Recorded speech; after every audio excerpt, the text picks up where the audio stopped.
Hello, I want to tell thee a story about one of my neighbours. Now, there's got to remember that I'm a comer in here. I've only lived here about 55 years, but you've got to be third generation comer in before you're treated as a local, and even then, you're a bit suspicious. Anyway, the first time I saw Peter, I didn't know it was him. I was driving at night, so it was pretty dark, up the road in the local village.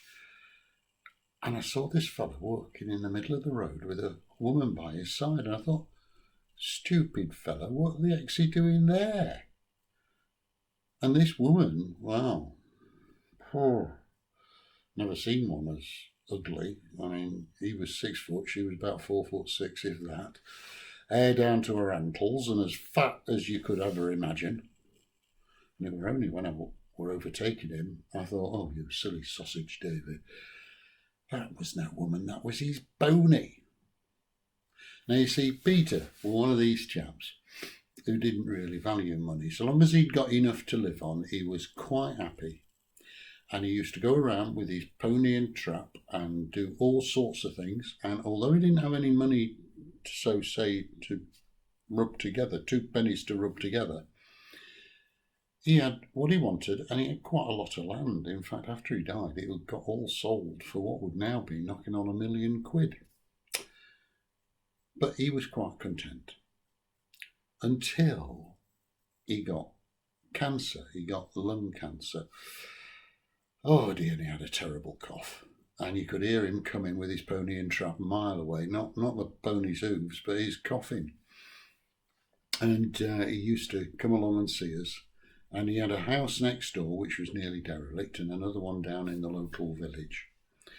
And one day, he used to treat me more like a young snapper who he had to part his wisdom of years. He was probably knocking on about 50.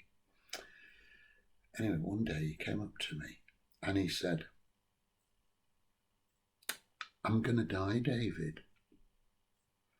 Well, what do you say to that? Well, what could you say? I mean, everybody dies. But I said, well, Peter, I know, but I'm ever so sorry, and I wish it were a lot longer before you were, but, I know it's terminal. Why don't you take anything for it? And he said, oh, no, lad, I'm not going to do that. If God wants to take me, he'll take me now, in his time, not in mine. So I'm taking herbal remedies, but I'm not going to take anything else. Anyway, we chatted on a bit, and a bit later on he said, David, he said, I bought me coffin. So, again, what do you say to that? And I said, well, your auntie will be pleased, because she was his nearest and dearest. I think he was the only one left of their generation, but she was in her 80s. I said, well, she'll be pleased, I suppose, because it'd be one less thing for her to do when you've gone, when you've passed. So forward thinking. And then he got me. He really got me. He said, with a smile on his face, I bought it second hand. Well, I couldn't believe it. I said, well, what do you say to that, Peter? I said, well, the previous occupant mind. Anyway, he laughed a really good belly laugh, and he said, nay, lad, I bought it off a drama group in Leeds. They'd been doing a Dracula play.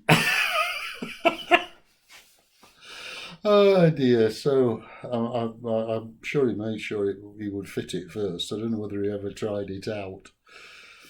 But it is true. I mean, he died about a year or so later. He still lasted a bit of a long time, despite not having treatment.